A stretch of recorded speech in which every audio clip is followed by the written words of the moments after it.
In this guide, we're going over how you can save here in Pokemon Pokopia.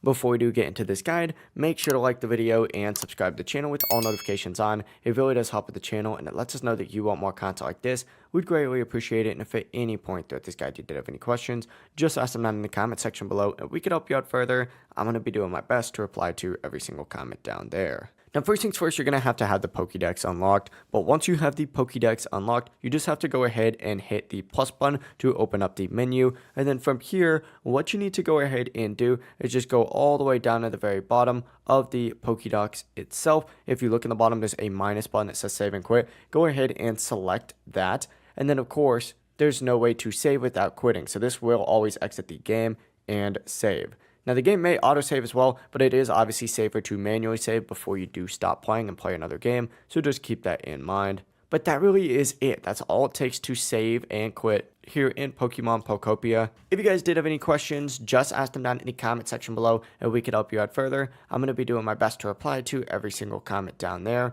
Before you do leave this guide though, make sure to like the video and subscribe to the channel with all notifications on. It really does help with the channel and it lets us know that you want more content like this. We'd greatly appreciate it. Have a great rest of your day though. Peace.